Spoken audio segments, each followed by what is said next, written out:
What is up, friends? Welcome to the live stream today. I'm just going to get this shared. Kim's just going to get this shared in all the events and stuff. We're using StreamYard, which normally we don't use.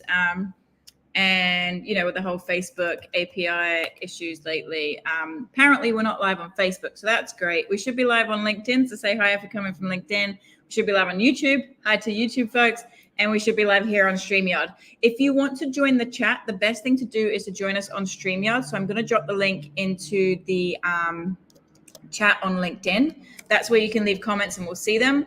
And Kim has dropped that over on Facebook as well. That is where you'll be able to interact with us. I see we have Cheryl here, Katerina, Hannah, Derek, Alicia just saw me on the Nomad Island launch. Yes, nice to see you here as well. Thanks for hopping over here from that launch, from that live session. We're very excited for today. This is the first of its kind. We have been getting a lot of questions recently about how we travel. Really, this came from, what's up, Sebastian? Really, this came from the last couple of trips I've taken. I've had people ask me, you know, I've taken solo trips. Don't you really miss your wife? And I'm like, yeah. She never misses me. No, of course I miss her. But I'm not like crying on the floor. I miss her, you know, needy, that kind of thing. And it dawned on me that I think there's a lot of relationships that are quite frankly unhealthy out there. And so we started talking a little bit more about our relationship, how we operate in our partnership, and how we travel as digital nomads. And by talking about that more, people began asking more questions. So we just figured we would come on here live and answer some questions about that. I think before we do that, we'll give a little bit of context about who we are, our relationship, where we are, that kind of stuff.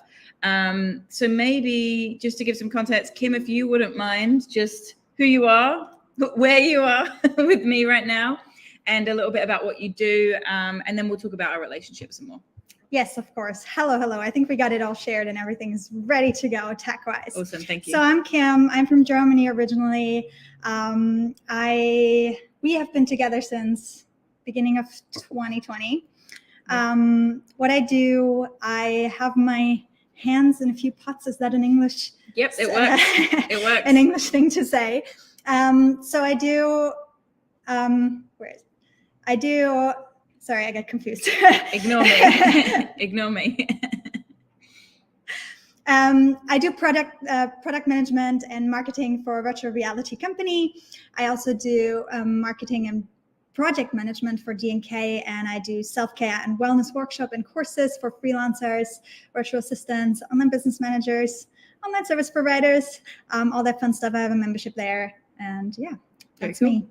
And I'm Hannah, you know me. I run Digital Nomad Kit and the Virtual Excellence Academy, and we are checking in from Puerto Vallarta, Mexico, where we have had a rental contract for the last year, which is very bizarre for me. And we'll talk about our choices to do that in this session.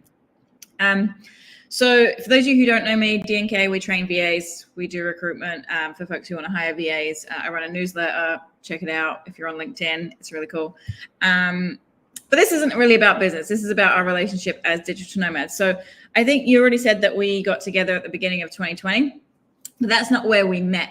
We met at a conference, and there's questions about where to meet nomad partners, and we're going to cover that later. But we met at a conference years before that, I think in 2017 or 2018. I was speaking at a conference in Portugal, DNX. Some of you may know it in the nomad space. And Kim was attending, and we met there, and we were both in relationships at the time. There was probably an immediate reaction, like an immediate attraction, rather. Connection, I'd say. Yeah. Yeah, connection. This dog's really annoying me. But we were both in relationships, and we didn't act on that, and we just stayed friends for a couple of years until 2020. So what happened in 2020, Kim? What happened in 2020? Yeah, so Hannah was reeling from heartbreak, getting over that, and she needed a friend. So we decided to meet up. And we met up in Austria for, what was it, a week, 10 days, yep, something like that. Had a really nice time. I think it was really good for both of our souls. I broke up with my ex-girlfriend, I think, when was it? End of 2019. Yeah. And it was crazy. Like on the day that I broke up with my ex-girlfriend, Hannah called me and she's like, I have to tell you something. And, you know, my relationship just ended. And And I was like, oh my God, you've got to be kidding me. Like, this is crazy. Like, I literally just broke up with my girlfriend.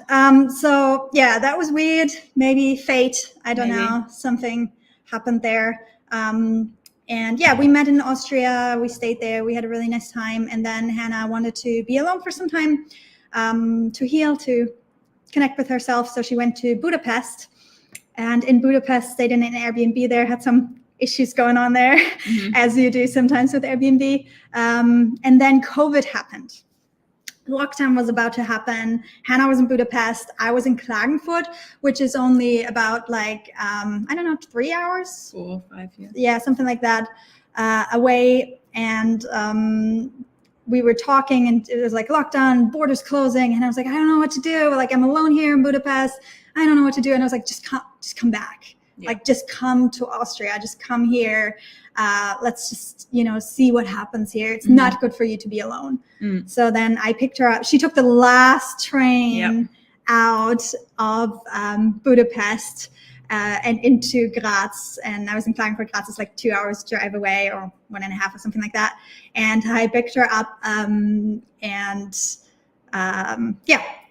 then you came back to Austria with me. Rest is history. We were in lockdown for a year, and then we got married a year later. Yeah. End of story. But we've been friends for so long before, so I think we really knew each other already. Like, we really knew each other on a friend level. It felt totally natural. Yeah. So that's our story. And then I think, just to give some context to our relationship, we are in a monogamous relationship. We are married. We are currently in Mexico. We call ourselves digital nomads, and yet we still have a home base here, at least for now. We have temporary home bases. That's how we like to travel.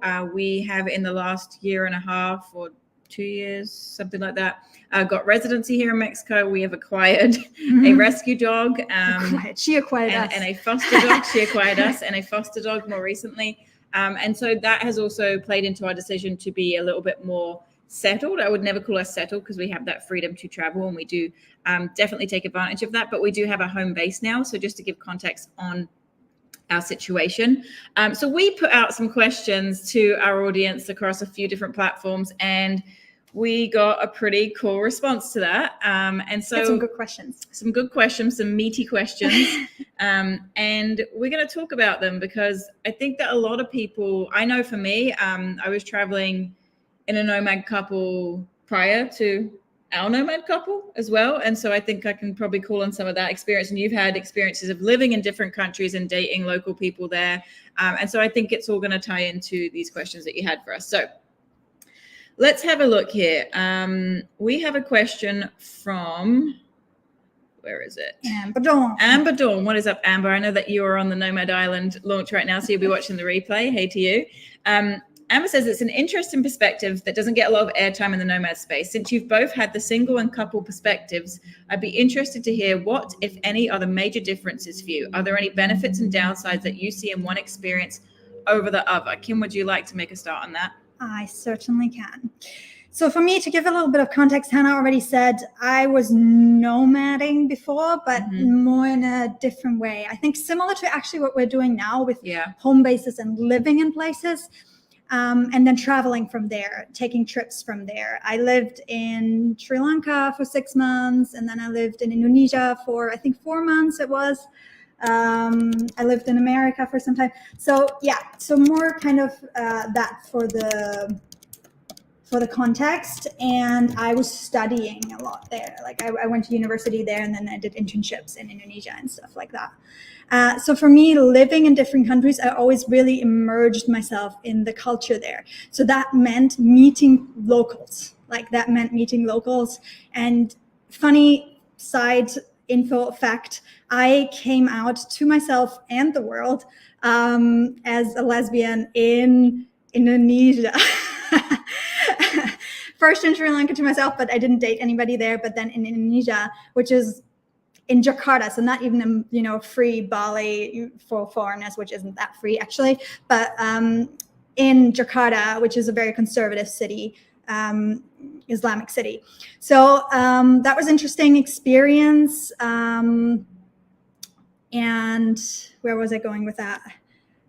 So yeah, but dating locals there, I found I was dating locals through apps, OkCupid mainly, and meeting people through that. Interestingly enough, I met people who were also freelancing and who were also traveling around Indonesia there. So that was kind of a side story here. So apps are not to be disregarded. But yeah, traveling solo from that point on really was like this complete freedom of just going wherever I want to go, doing whatever I want to do, not having to consider somebody else's needs. Which is kind of like the nomad ideal, right? Like this full freedom of like, oh, okay, I'm gonna go for a week, travel through all of Sri Lanka and do a road trip by myself. Taking local buses, going on 10-day meditation retreats without having to talk to somebody and be like, hey, I want to do this. Like, do we have anything else planned? Like, this kind of thing. Yeah. So that was my experience of solo travel with the complete freedom, not considering somebody else's needs. I want to add to that because this also has a downside. Like that sounds really freeing, right? That sounds really nice. But to me, I am more introverted, I'd say, than extroverted. It depends on the moment, but mostly I am more introverted than extroverted. And that led to some loneliness because I didn't want to go to big parties. I didn't want to hang out with large groups, which is normally the case with like hostels or travel, backpacking things. I did not enjoy that. But then so that led to some loneliness for me personally because I was always with myself and always alone. Makes sense. I think for me, I was always kind of do you want to remove him? Thanks. We have a dog that's like stuck in our legs. I was kind of like a serial monogamist, I guess. So I was kind of like in a relationship and then not very long on my own, and then in a relationship then not very long on my own, which probably I regret in some ways. But I always loved those few weeks or a couple of months in between on my own. I think for me, it's the same thing. It's just having that not having to ask somebody or consider somebody else's needs. Can you go back to my notes, please?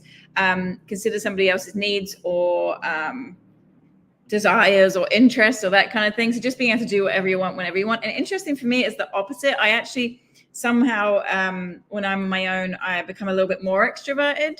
I feel a little bit more freed. And that's not to say that I don't love being in a relationship now. So we'll talk about that as well and how we play that out in our lives.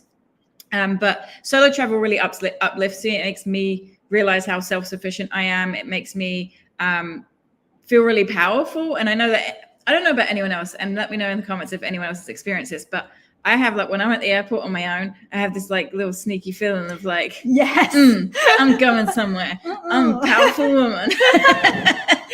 I'm traveling by myself. Yeah, like even after like so many years, I love that kick, and I still enjoy taking that now, even though we're in a relationship.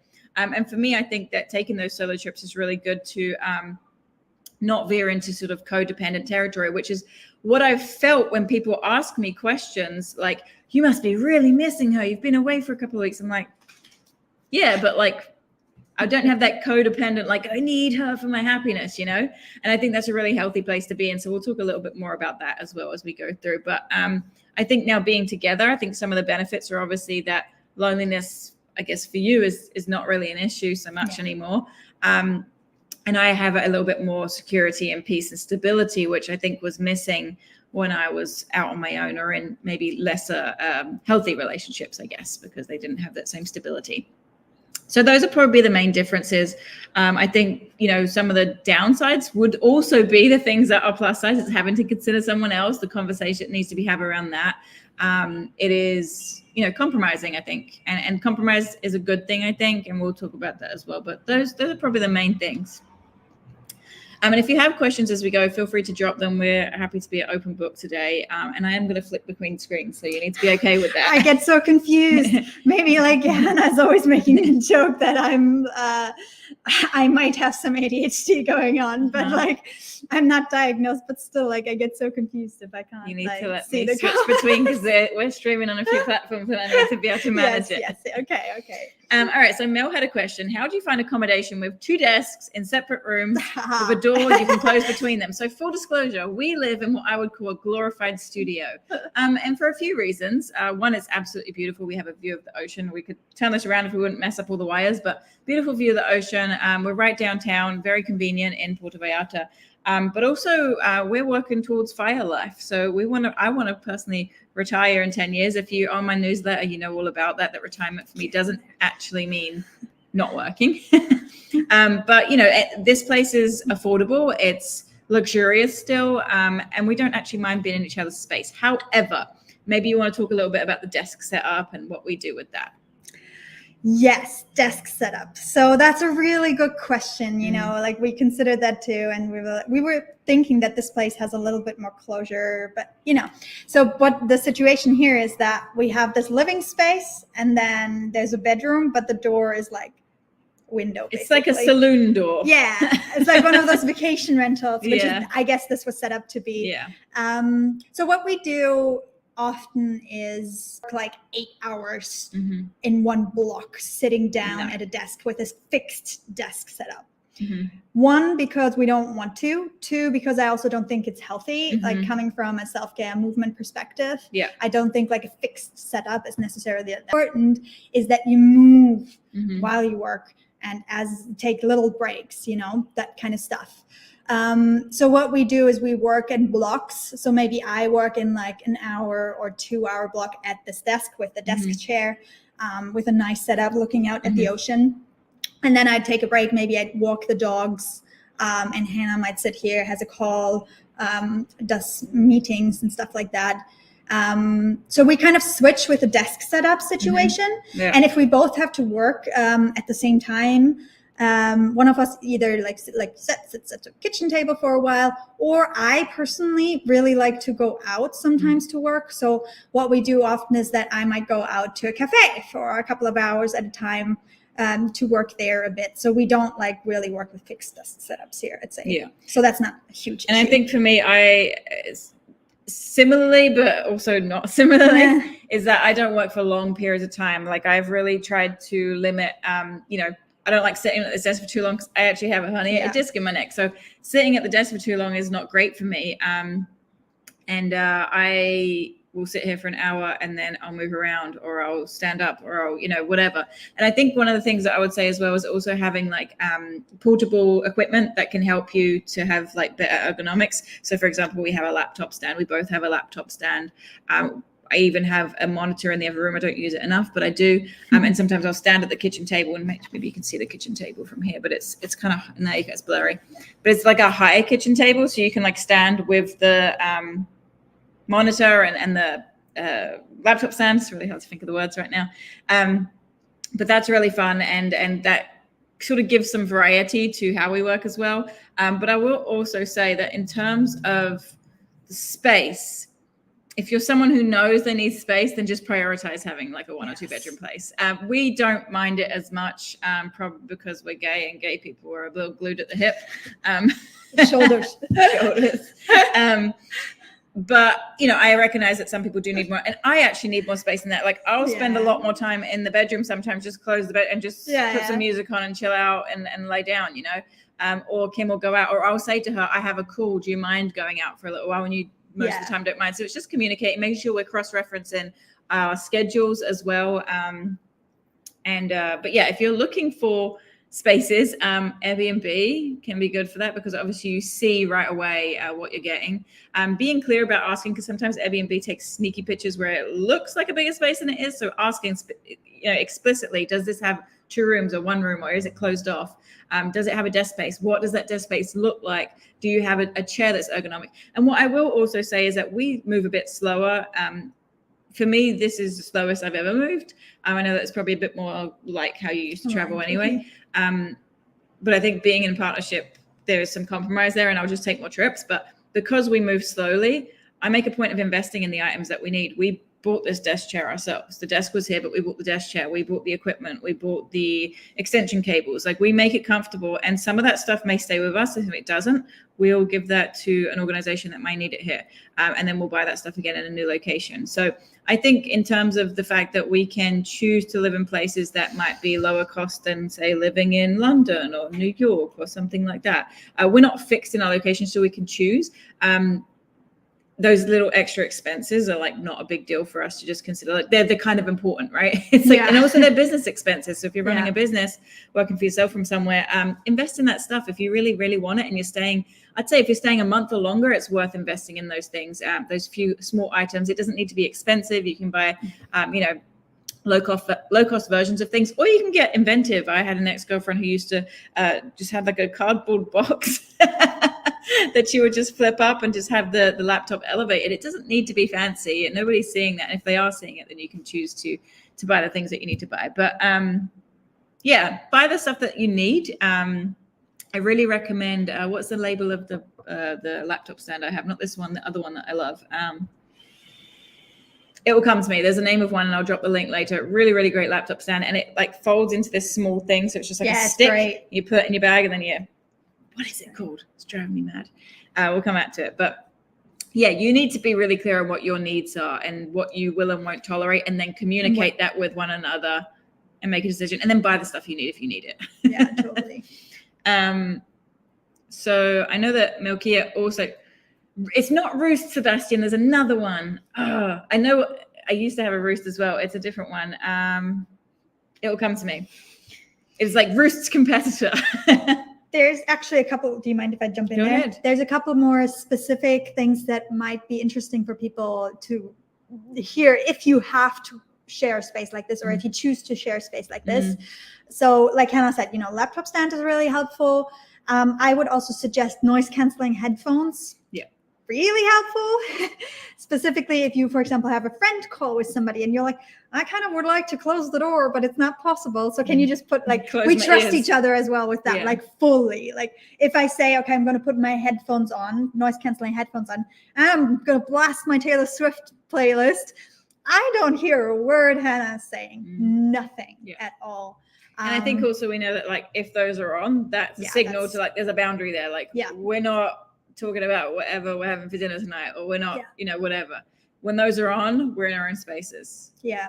And that's another topic maybe that we can talk about at another time, maybe another live stream, but like working together. That's something also, that comes, we work in a business together. So that also comes into that. If the headphones are on, I'm focused work and we're not having a work conversation with each other right now. Yeah. So noise canceling headphones. And something that Hannah bought for me for my birthday just lately, which I highly recommend, which is awesome, is a really nice sleep mask. Yeah. Because we have different sleeping times. I like to go to bed early. Hannah likes to be up really late.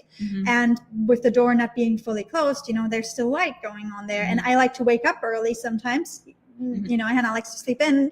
Vice versa. So having that really nice silken sleep mask, I don't know if you want to drop that link later as well. Maybe. I think it's called Arctic Bear or something like that. Arctic Bear, yeah. Arctic something. If you Google like best sleep masks, Arctic something. Really good. Highly recommended. Yeah. It's been a life changer. That's true. That's a good point.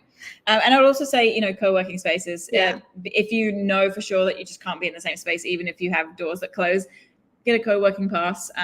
Again, that it's just an expense. It's part of investing in your livelihood at the end of the day. If you know that you work better that way, you'll make more money by having it. So important to note that. I'm just going to read a couple of comments here. Alicia says, I'm already too old for fire, but I'm definitely looking to earn for retirement without having to wait until I'm retired to travel. Do you have any thoughts on how long you would limit a trip to if you're traveling without your partner? My partner has a job that can't be done remotely and has less desire for travel than I do.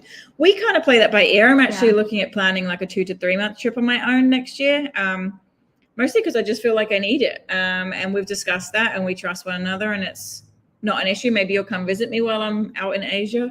But I think, on the general trips, like a month probably is like the standard like max. And then we're usually taking trips that are between a week and 2 weeks. Yeah, that's the normal. Yeah, that's like I'm going to a conference or I'm going to a yoga retreat. She just did a horse riding experience. But then of course, her family's in Germany. If her family needed her, she'll go for a month, 2 months. I just really want to take some time in Southeast Asia. I love Bangkok. She doesn't necessarily like it there. It's my place. I feel good there. So I'm like, I want to go there and do a reset. So I'm going to go for 2 months. So I think day to day.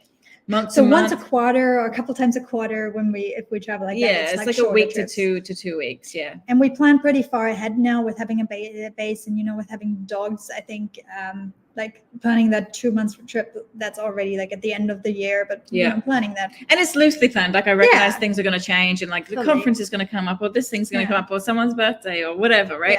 But like having a loose plan also keeps us really excited about what's coming in the pipeline, and knowing that can change is also just part of the lifestyle, right?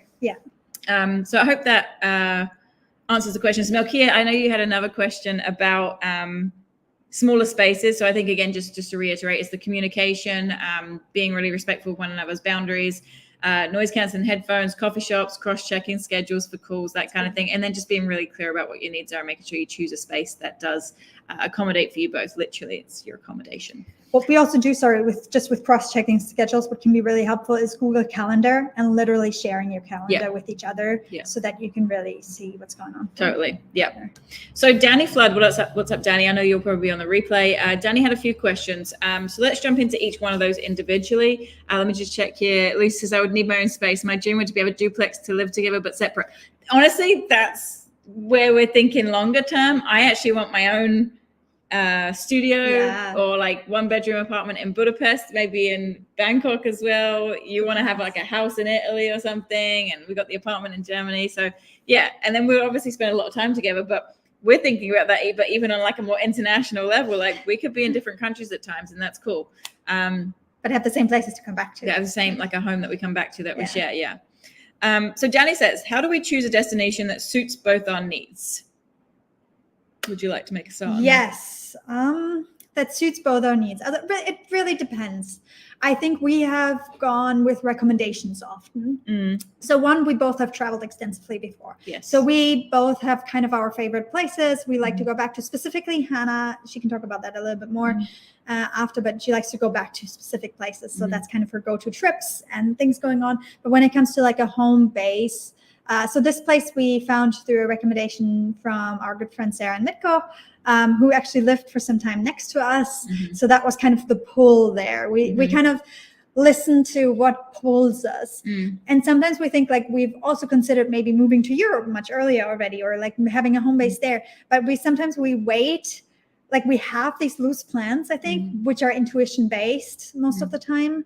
And just preference wise based, but then we wait for like a sign, a pull, like a sign. The universe is giving us signs. Well, I do think that like when not to get too woo here, but like when we start talking about, we're like, okay, like maybe we'll move to and when I say move, I mean temporarily. That could mean anything from 3 months to 2 years. When we have a base where we're going to explore that region more extensively, because I think that we just miss stuff. You know, we're like, we're here in the Americas right now, and we're getting our Americas fixed. So like, I go up to the States a lot for conferences. We went down to Colombia. So we're doing all the stuff that's convenient to do while we're here. We still want to get to Buenos Aires. We want to get down to you want to go to Patagonia. So once we get that out of our system, like we're already starting to miss other things. We're like, oh, could do a bit of the European fix now, you know, a little bit of Mediterranean life.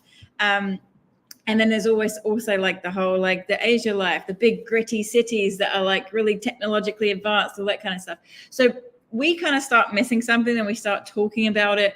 Then we intuitively start looking at like, you know, where the cool thing about being in a nomad partnership is you're both excited about places, right?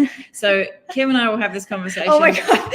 I would say almost daily, but no, it's not even a lie. It pretty much is almost daily. Where I'm like, babe, we should move to Macedonia for a while. And she's like, I don't know anything about the place. What? And I'm like, I've just done the biggest deep dive, blah, blah, blah, blah, blah. We should move there. And then she's like, let's do it. That's so exciting. And then we don't actually do it. We let ourselves think about it. We look at Airbnbs. We look at Airbnbs. We look at things to do. We identify what our needs are, which I think the top 5 would be like, is it LGBTQ friendly? Does it have great Wi-Fi? Do they have amenities that we like, which is like good vegan food or good food in general, food delivery stuff, because sometimes I'm lazy.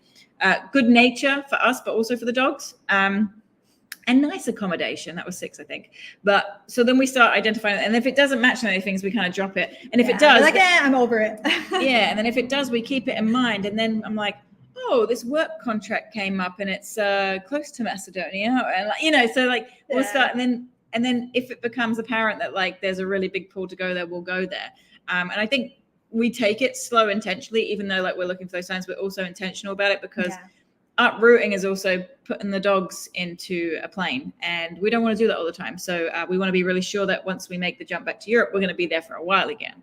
So yeah, that's kind of how we do it. And I think, again, just compromising. Yeah. And I just have like one more thing to say here.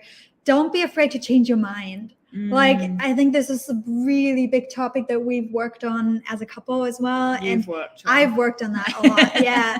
But, you know, sometimes it's like we make a decision, so to say, and we tell people about it, right? Because we're excited. We're like so excited. And we're so sure about it in the moment. We're so sure about it. We're so excited and sure about it. And we tell people and we get people excited and like, ugh. And then, you know, the next day or the next week, we're like, you know what? One of us, oftentimes it's like one of us coming into the room and being like, babe, I'm over it. And then the other person mostly is like, yeah, me too. Or like now I'm thinking Canada. And, you know, I think I used to be like, oh my God, but we told people like, we can't change our mind, blah, blah, blah. But like really getting over that fear of changing your mind is so relieving. Yeah. Like we're not flaky. We're living our dream. We're doing the stuff. We're doing the stuff. And doing the stuff sometimes requires us to change our mind. Let go of stuff. And I think let go of stuff. I think that's the same to be said for business, right? It's like if you don't start telling people what you're doing, what you intend to do, what your ideas are, like they just stay in here, right? And nothing becomes a reality. Whereas if you tell someone an idea, then maybe they say, yeah, I like that. Have you considered this? And you're like, oh, I haven't considered it. Then a door opens, right? So it's the same thing with lifestyle.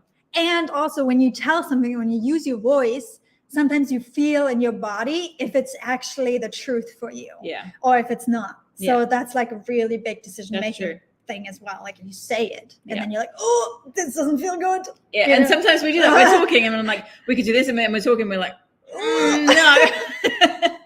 So I think just talking it out, bringing it into like, you know, as we sometimes do visualizations like what would it feel like to live there or to be there for a while. We do like two pillows. Like this is one decision and this is the other decision. And then we like stand together and we're like, this pillow is like this. And then Hannah sometimes does or I do like a guiding through, like, this is what it feels like. You're waking up. You can smell tacos downstairs.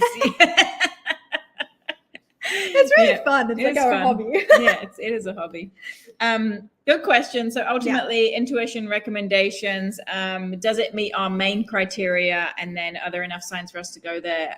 You know, in our lives, it takes a little bit more when it comes to like moving the dogs and stuff. So we do have to consider that as well as one another. And then compromising, you know, like I think actually where we are right now is slightly a compromise for both of us, but both in a good way. So this isn't our ideal location, but it hits pretty much everything we want moderately well. Yeah, moderately well, I think. And that puts it really well. Good enough because it's meeting both of our needs moderately well.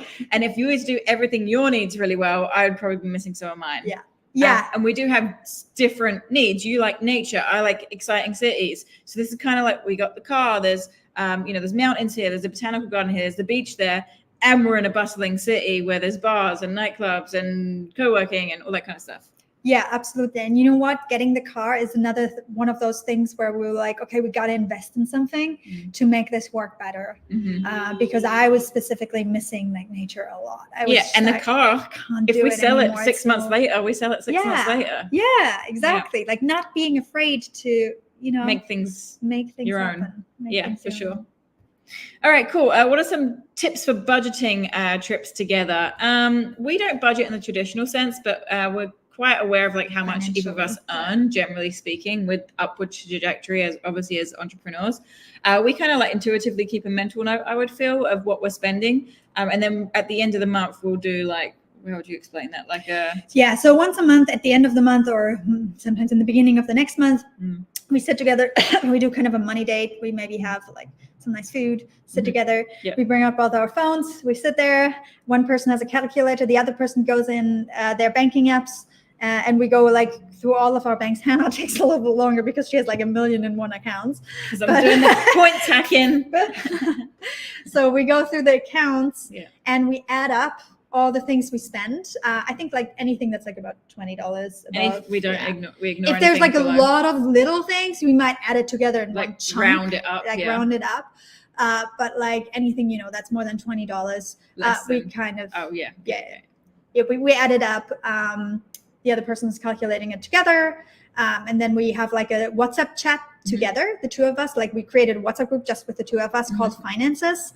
And we drop in there for each account how much it was. For that period of time. Yeah, for the number for that period of time. We add it together. And then we have two numbers, right? We have the amount I spent, we have the amount Hannah spent. Of course, we exclude like super personal expense. Like if I got a massage, I'm not going to put that in. Or you took a solo trip. Yeah, or I took a solo trip. Yeah, we're not going to put that in there. But it, like the general stuff. And then what we do is we add those numbers together and then we divide it by 2.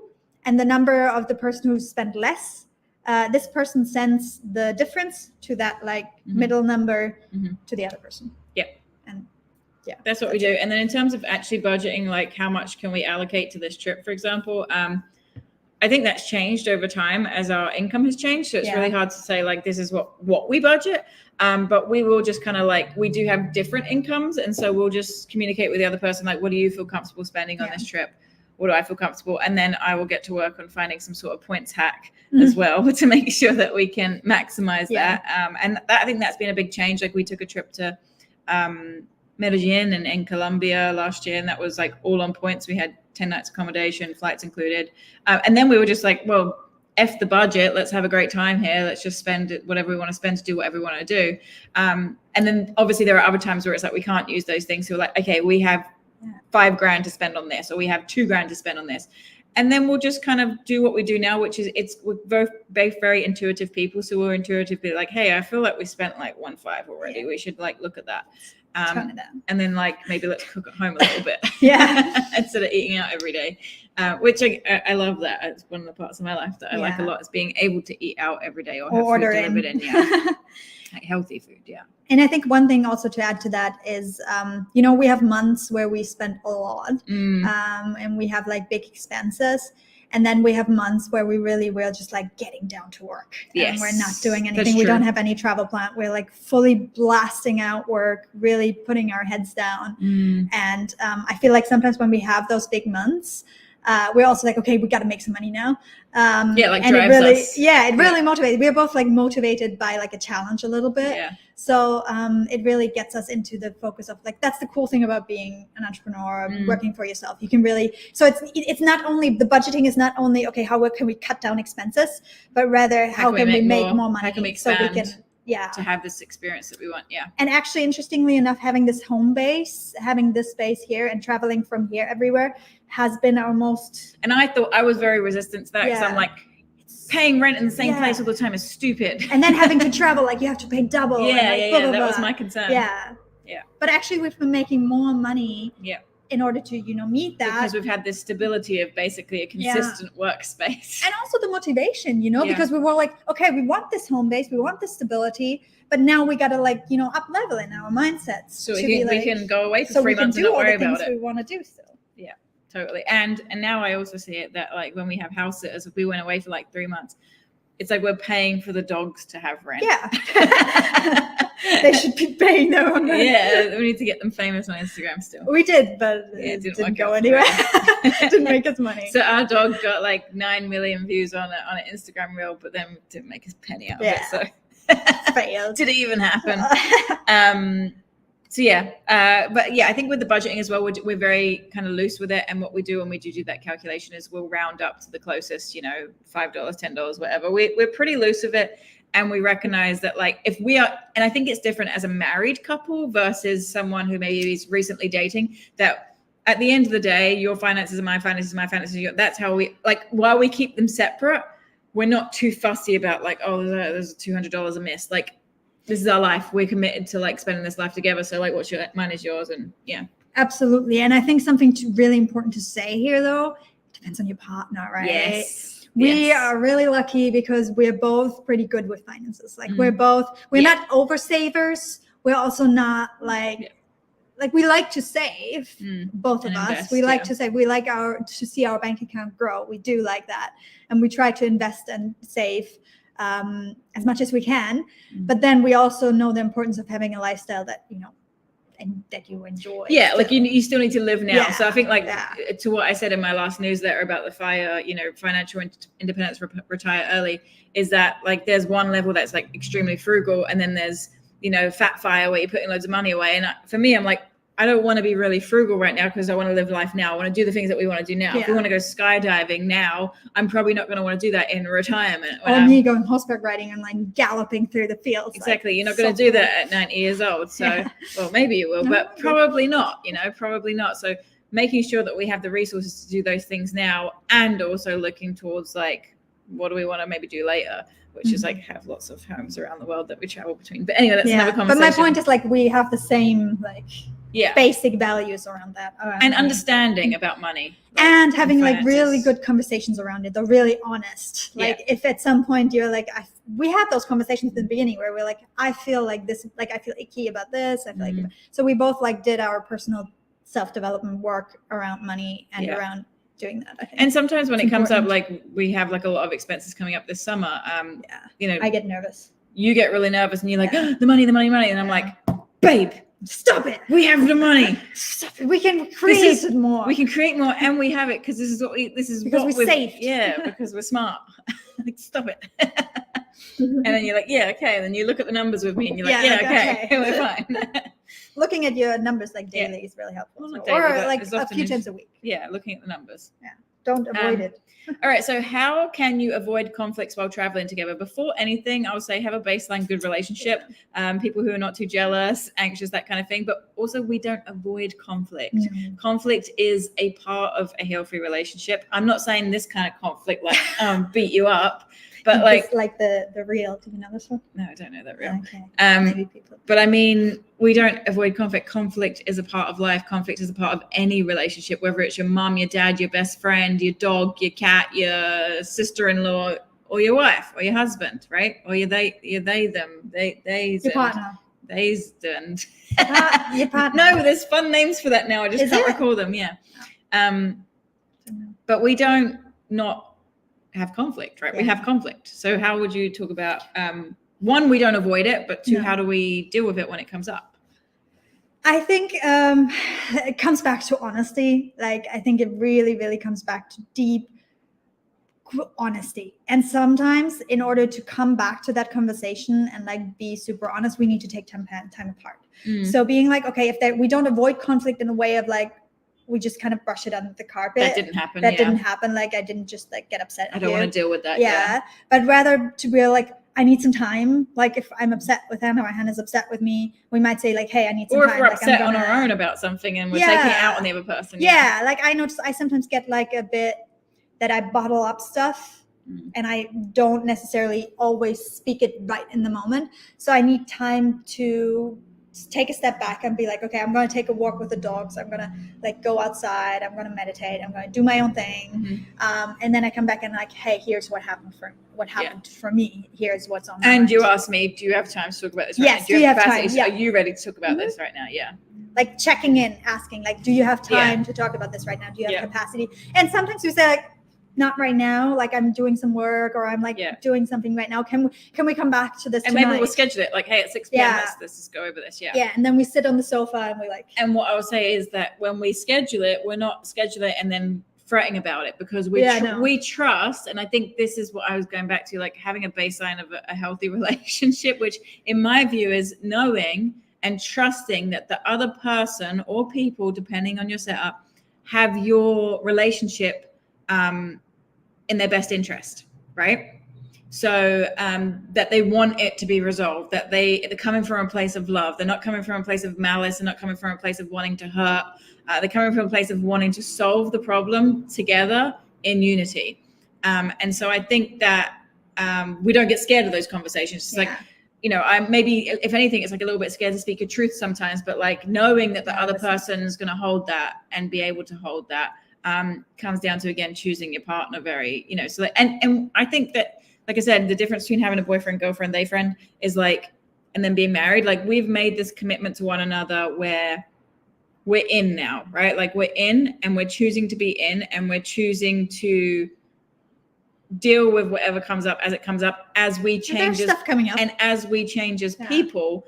And that is going to require radical honesty, because if you're going to spend your life with somebody, like if you're on the level where you're married with somebody, or you want to spend your life with someone, you don't have to be married to spend your life with someone, but you're choosing to spend your life with someone or people, you're making a commitment to that person and every iteration of who they are, right? And so that means being able to be really honest and say, like, you know, I'm feeling this way about this thing now, and that's new for me. How are we going to deal with this, or what can we do about this, or how should we approach this? And so I think that the baseline is having a relationship where you feel safe to be you. Yeah. In every iteration of you, in every up and down, in every I'm feeling like this, I'm feeling like that. This happened and it made me feel like, you know, being able to have those conversations. And I'm not saying we talk about that stuff all the time. We don't, because we do have this baseline understanding of like, we're good. We're good. We're good. We say I love you a lot. Yeah. That's a trick. Like, say it. Don't be afraid to overuse it. Yeah. Especially in conflict. Especially in conflict. We say like, I love you. Here's what I'm thinking. I love you. I like love you. Sandwich. And I'm saying this from a place of deep respect and love for you. Yeah. Here's what I'm noticing. Yeah. And I have noticed something as well. I didn't even tell you that yet. But like, I've noticed that sometimes what we do is when we're really afraid to say something, because sometimes using your voice, like I said, it can be scary and can be nerve-wracking. So sometimes we would even, like when we take time apart, we would write it like in WhatsApp. We would like have a chat. And then we'll speak. And then we come together and discuss that again. So it doesn't stay like in the WhatsApp chat, but sometimes it can be easier to write it first. Yeah. If you're nervous to speak it out loud. Yeah. Like I had that the other day where I was nervous to say something and I just wrote it to him. I was like, here's, and like, I came in and I was like, what are you talking about? Like really, really honest, like this is how I'm feeling. Yeah. And then we come back together and we're like, okay, let's talk about it more. Yeah, for sure. So we have a question here. Alicia says, my favorite is ladies and gentle lips. I love that. That's so cool. Sebastian says, do you mind sharing your respective attachment styles? Sure. I think, here's what I think. We haven't discussed it in a long time. We haven't discussed it in a long time. I think it's changed, and I think it does change depending on the relationship you're in and the circumstances of your life. I used to be extremely anxious in relationships. So I was the clingy. I was the needy to a degree, like, and that's been me unhealthy in relationships in the past. And I think when we first met, I was still a little bit like that. I would say I'm more secure, borderline avoidant now. I don't know. I think you're pretty secure now. Like, you still sometimes have like anxious moments where you're like, I think I just swing between. Yeah. You know, a lot of therapy over the years. I'm swinging between, but I used to be extremely anxious, and that's what I've been working on to come to a place of security. And not only is the therapy and all that stuff, but also being in relationship with somebody who's also doing those things. Yes. So how would you describe your attachment? I'd say you're very secure. I'm pretty secure with a tendency to be avoidant when I'm not in a good place. Yes. So when I'm personally not doing my own personal development, when I'm not taking care of myself, I'm not doing my practices, you might shut me out. I might shut down a little bit, and I like get into my own head. And I'll walk in and be like, do your yoga and meditation. Yeah. And actually, Hannah calls me out pretty well on that. She's like, you're not even here. Like, where are you? Yeah. Like, so that, and I don't react with that with like, what are you talking about? You're like, okay, maybe I should take and some I'm time like, for maybe, myself. right. Yeah. I need maybe this, and this in order to get out of my head. Yeah. Yeah. Yep. That's it. All right. So we don't avoid the conflicts. We talk them through. Should we spend all our time together during a trip, says Danny? No, if you have different interests, why would you? I mean, there are times where I've, recently, like you make some compromises. So for example, I don't love going to the ballet, but I know that Kim really enjoys that. And I know that that's a moment of connection for us. So I bought us tickets to the ballet last weekend. Yes, and we had a great time. But is we just doing stuff we don't want to do with the other person all the time? No, like she goes to her yoga classes, or you went on the horse riding trip, Pilates. I actually spend a great deal of time at home playing video games, which makes me sound like a loser, but I enjoy it. I love immersing myself in something where I have to problem solve. That's not really your thing so much. So you like to go out for a drink sometimes? I like going for drinks if friends are passing through. How it is as a nomad. Your friends are passing through for a few days. You want to do loads of stuff with them for a few days. I like going for dinners. I like going for drinks. I like going to the cinema. I like shopping, as bad as it sounds. Not even buying, just window shopping.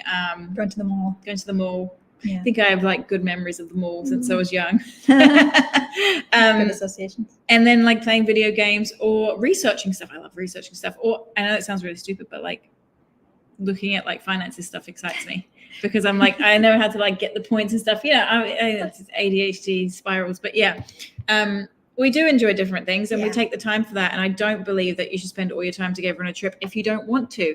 And I think sometimes when it comes to friendships, you need to have time with your friends, right? Yeah. Like when we're in Austria with Imke, you'll go and take time with Imke. Yeah. I don't need to be there for everything. Important. We don't want to be that couple that like shows up to every dinner like this. We come as a pair, take it or leave it.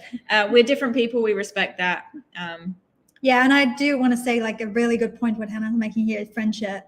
Even sometimes when you're in a relationship, and I think in the beginning we did that a little bit where we were very isolated. Yeah, like people isolate themselves in the relationship. Period. Yeah, honeymoon period. I guess it's normal, but like don't disregard like friendships and connecting with your friends. And that's why we sometimes take trips to visit our friends, like individually. Because as nomads, they're everywhere. Yeah, they're everywhere. Yep. Yep. So no, you don't have to spend all your time together if you don't want to. And I probably encourage you to explore your own interests and hobbies and whatnot as well. What if we should do, if one of us wants to explore something the other one isn't interested in, explore it alone or with friends? I think one of the most powerful things you can do, whether you're in a relationship or not, is do things on your own when nobody else wants to. My very good friend Beck Power, it's her 40th birthday today. Happy birthday. Happy birthday. Was I supposed to disclose your age? I think she talked about it. She did, yeah. She does a lot of stuff on her own and like more than most people I know. Like she'll just like fly to Morocco and go do ATV tour on her own, or she'll spend a month in India on her own and just do things that most people would, or even just the simple act of sitting in a restaurant on your own, right? I love that. I think that being able to do that alone, but also when you're in a relationship is really important. I don't know what you think about that. Yeah, I agree. Like sometimes I'm like, I just need some alone restaurant time or like if I want to go to an art gallery or something and maybe you don't want to go, like, and then we'll come home and we'll talk about it. Like it's something to talk about, right? Yeah, totally. So what should you do if the other one wants to explore it alone or with friends? Yeah. Or also a good point here is like, don't be afraid to go home before your partner. Like that's such an important point. Like, and that was difficult for you in the beginning, right? Like when you're having a bad time. When we're going out with friends or like partying, we don't do that very often, but sometimes we do. Hannah struggles sometimes to go out, but then once she's out, like I'm there till the doors are closing. The life of the party and has the best time. And for me, sometimes it's the other way around. Like I'm really excited to go out and to have a good time. And then after 2 hours, I'm like, bed. Time for bed. I want to put my sleep mask on. I'm tired. Yeah, I need to get up. So what I'll do is I'm just going to be like, hey, babe, I had an amazing time. I love you. I'm going to go home. Have a great time. You have the best time still. Enjoy. Be out as long as you. And in the beginning, I remember you were like, are you sure? Do you want me to come? Well, and this is because I've been in relationships that weren't healthy before where we didn't feel like we could do those things without the permission of the other person, which is wild to think about now. Yes. And I'm like, no, stay out. Please. I want her to stay out and have like the best time and tell me all about it tomorrow. Like, I love that. Yeah. How do you keep the romance alive while traveling as a couple? Take time away from each other. So it's like in line with the questions before. I think like if it comes to romance and romantic, totally. Like it helps you appreciate the other person, especially if you're working together like we do as well. We speak we spend like 24/7 together, right? When we're together, we work together, we speak all day. Sometimes it's hard to also split that up, like work and private life. I just want to add a statistic in here that most couples who have traditional 9-to-5 jobs spend on average of 2 hours per week in each other's presence. That's crazy. Like per week. So I'm like, we spend a lot of time together. We can afford to take a couple of months trips. I think we like calculated that once that we've already been married, like if we would have traditional job, we've been married 14 years. 14. 14 years or something. So taking time away from each other, really, really important. Yeah. And like back to the question before, doing the things that you want to do without one another, if they don't want to do it, I think is really important. And then like making those commitments to, the ballet was a date night, like making that commitment to be like, oh, my partner would really like that. Still taking the time to have date nights and do the romantic things that you would do whether you were a traveling couple or not, if you intend to romance your partner. Yeah, and taking time to have like deep conversations, I think. Yeah, connection time. Like sometimes I'll be like, hey, let's put the phones down, TV off. And we don't have like a really structured way to go about this. Like it just like happens naturally. Putting on a candle sometimes can be nice. Nice music. Nice music. Just like making your environment. Dinner for your partner, like some little things. Yeah. Make the environment nice. Yeah. Yeah. Same as like normal. Yeah. Like in any relationship. Yeah. What do we do if we encounter unexpected challenges or disagreements?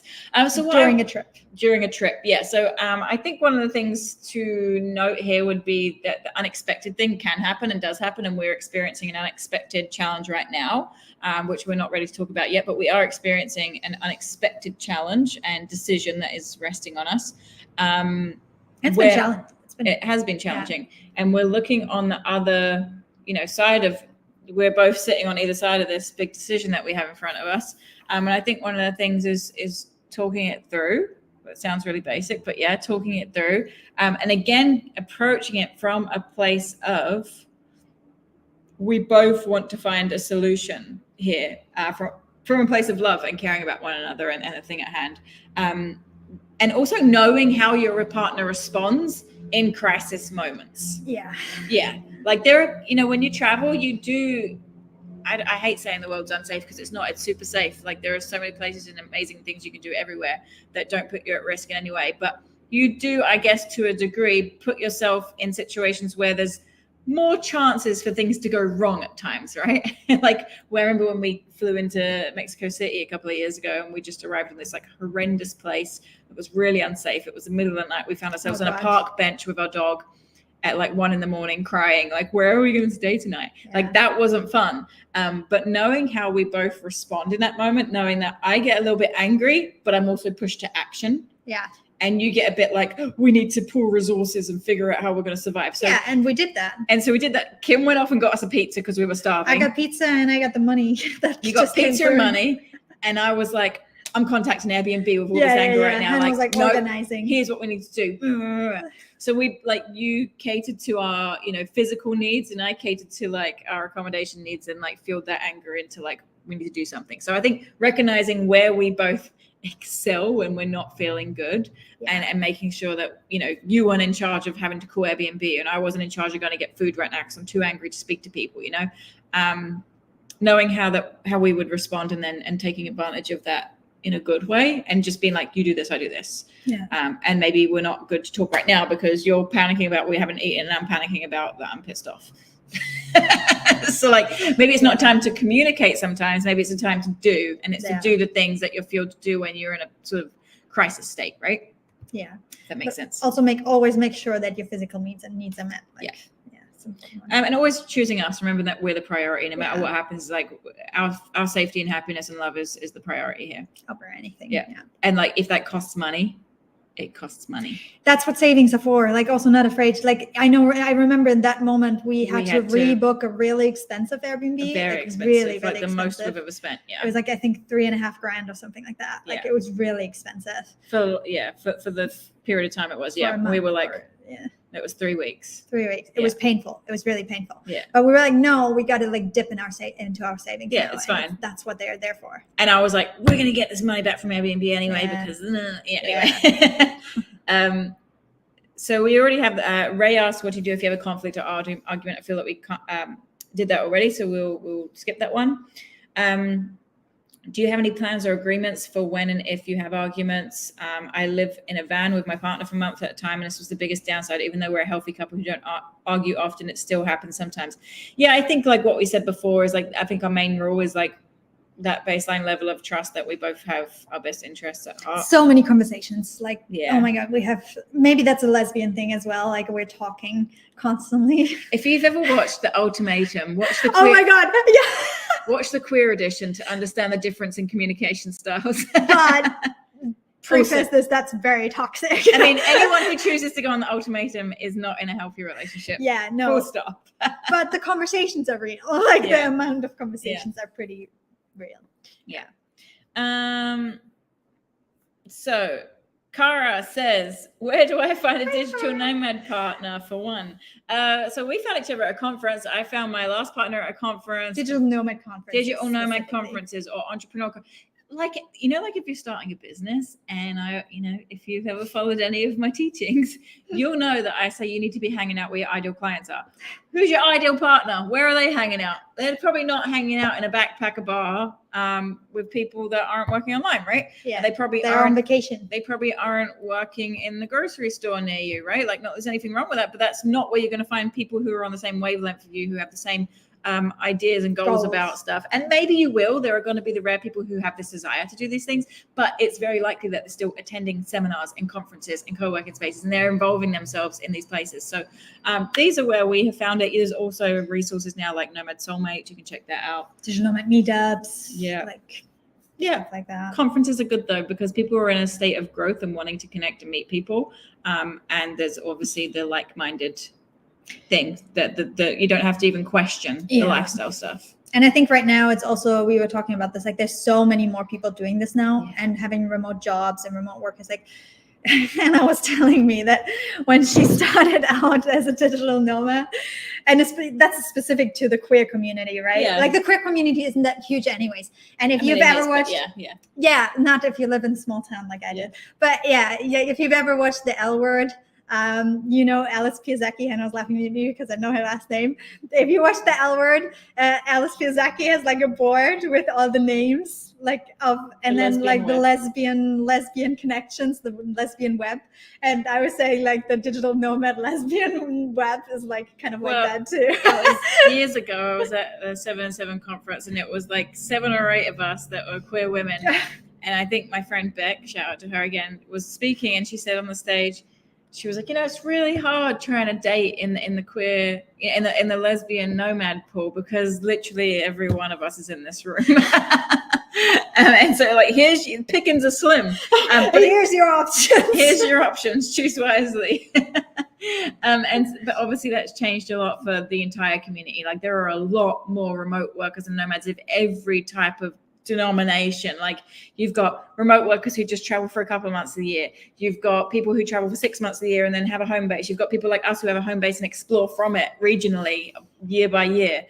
You've got people who are consistently traveling without a home base. You've got every type, and you've got so many of every type now, and they are going to this. And not only that, there are more conferences now. There are more meetups now. There are more opportunities to meet these types of people in a city near you. Good pitch. Yeah. Good pitch. Also, I'm speaking at a couple of great events this year, so please check out my newsletter, because and I can be your wing woman. I'll be your wing. I'm such a good wing woman. I really am. I can see that actually. I really am. Target partner. Yeah, who's your target partner? Journal on it. Oh, and I will say as well, just a little bit like it's not. I will say as well that one of the things that I did before me and Kim got together, and I think I encouraged you to do it as well at some point. I encourage everybody to do this. We did it together, yeah. Is I did this exercise where I wrote down 50 things I want in a relationship from my partner. And so not necessarily things like buy me a watch or whatever stupid things. No, it was like, I want these kind of qualities. And what you'll find, I say 50 for a very good reason, because the first 20 are going to be so superficial, like brown hair, tall, like stupid things, right? And put it all down the same way that if you ever take my challenge, I'm like, put it all down, right? Put it all down. What are the 50 things you want? And as you go, you'll start to get deeper and deeper into different layers, right? So you're like, I need someone who's really empathetic and patient. I need somebody who does want kids, or doesn't want kids in our case. Or I want somebody who this or that, right? And so you'll get really, really clear on what you're looking for. And then on the flip side of that, 50 things you bring to a relationship. That's the important part. That's what a lot of people don't do. A lot of people don't do that part. And then you can start identifying, like, where do we match? Like, where do we match, and where does it matter that we don't match? And you don't need to stick to this religiously after that, but I think it's really good, because once that was written down, it was like I was calling it into existence, but also challenging myself to be the person I wrote, like, oh, I do this, I do that, I can do this. I'm not doing this. Yeah. Yeah. And Tanella says, if you don't like the idea of going to events, dating apps are a great option. Yeah, of course, dating apps are a great option as well. And just being like clear about meetup apps. Yeah, and being really clear about your lifestyle, I think, is important, especially if it's important to you that they're also nomadic. So being really clear about that up front, I think, is important, because you do have to like I've found, especially in the past, a little bit different our situation because it was like COVID and we were kind of thrown into like, we're here now together, right? We didn't have the option of going somewhere else. In the past, I've been in relationships where it's like, we've just met and now, but you have plans to go here and I have plans to go there. So are we going to commit to going to one of those places together, or are we going to reconvene, or what are we going to do? So having those really deep conversations first, and I'm not necessarily encouraging to do that. I'm saying I feel like it naturally happens when you're a nomad, because you're like, is it worth packing up my bags and going with you now? Like, are we there yet? And do we want to be there yet? So having those deeper conversations pretty upfront, like, who are you? What do you want from your life? Yeah. Totally. Are we compatible? And then sometimes you jump on a plane, like after I did that after one date. Yep, me too. Yeah, because you can. Yeah. All right. But yes, good call. Apps are also great for that. Yeah. Tox says, how to best go about it when one of you works remotely and the other doesn't and has no interest to. So I think coming back to what we said earlier. Yeah, it's pretty much in line with what we've already said. Like, if you're committed to one another, like, you're committed and your lifestyles can change. So being okay with having different lifestyles to a degree. Maximizing your partner's PTO as well. Yeah. So, you know, making sure that you use it around like holidays and stuff like that, so you can really maximize the time, so they can take trips with you, even if it's just, we're going to go sit on a beach somewhere because that's what they like to do. But you know, there's a compromise. They used to get to travel, they're maximizing their PTO with you, so they don't feel like they have to do something like. And I feel like if you have an established relationship that is healthy and that you're committed to and that you want to, having that conversation around like, hey, this is important to me, are you okay with me doing that by myself for longer periods at a time? I wouldn't say are you okay, but like, yeah, not are you okay, but like, I need to do this. I need to do.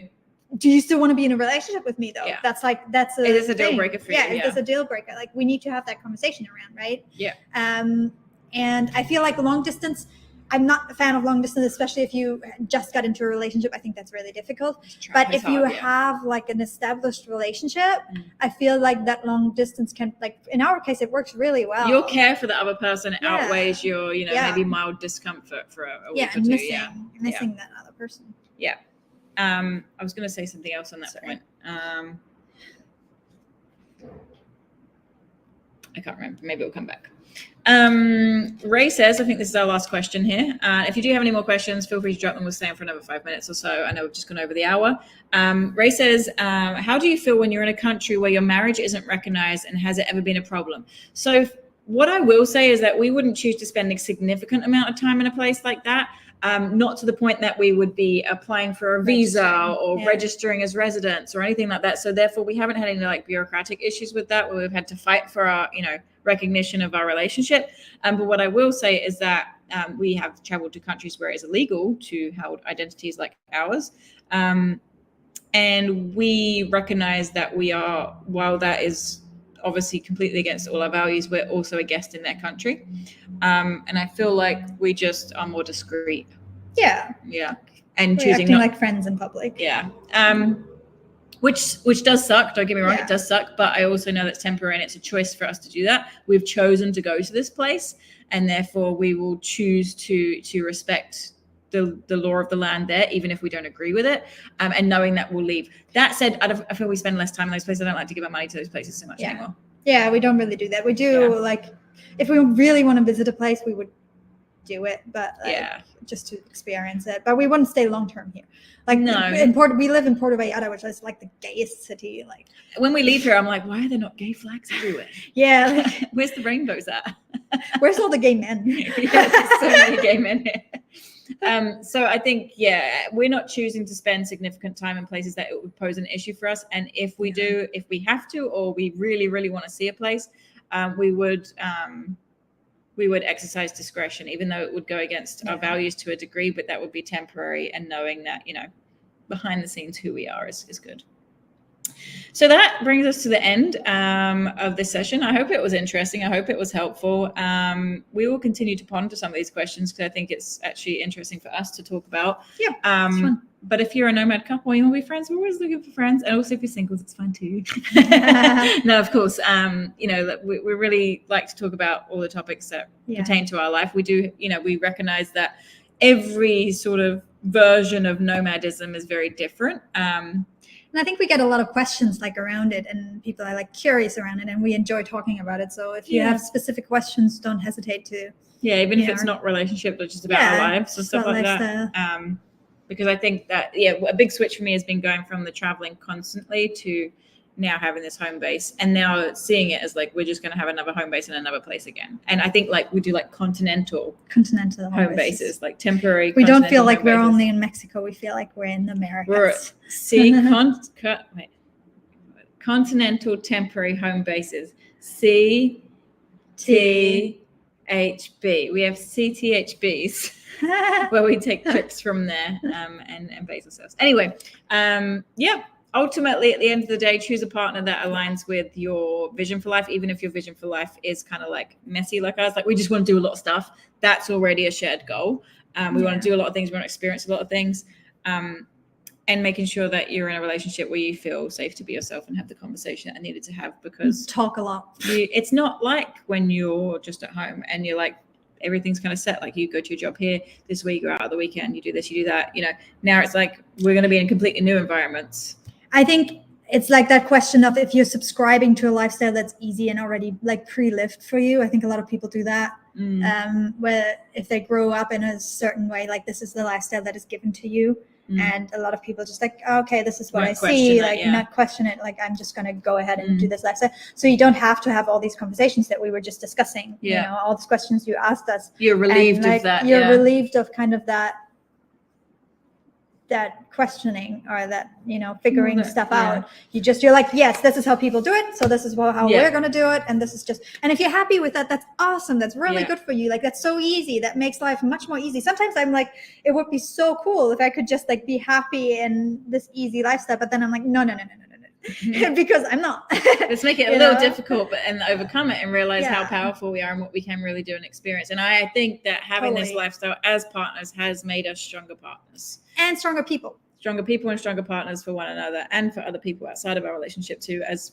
I think that some of the hardest things in life are not dealt with on your own with a therapist. They're dealt with in community, and they're dealt with in partnership, and they're dealt with in love. And I think that the way that we live aids us being better people on a very deep level, and also allows us to have experiences that we would never have solo. So we're really happy to be a traveling couple. You're very lucky. All right, friends. Thank you for your questions. Thanks for hanging out. I hope this was helpful. If it wasn't, sorry, wasted your time. If it was, you stayed great. On. So. You stayed on. It's your own fault. Seem to enjoy it. And we will see you around. And again, if you want to subscribe to my newsletter, you can do that right here on LinkedIn if you're watching on LinkedIn. digitalnomadkit.com/newsletter. And Kim, where can people hang out with you? People can hang out with me via website. That's kimgoice.com, and Instagram. I hang out there quite a lot. Also, Kim Goice. That's GORCHS. Hannah did not take the name. Do you want to post it in the comment just so people can see it? Yeah. Because she can't even say it. Yeah, when we got married, I chose to keep my own name because Kim.Gorks. Sorry. Yeah. See, I say Gorks. Yeah. I couldn't take a name because I can't have a name that I can't say. And Dixon's just standard. So yeah, we kept our own names. All right, everyone. Kim.Gorks. Let me write it again. How do you say it? Gosh. It just doesn't work with the shape of my mouth. All right, friends. Lots of love to you. Lots of love. Enjoy your travels and whatnot. Have a good one. Bye-bye.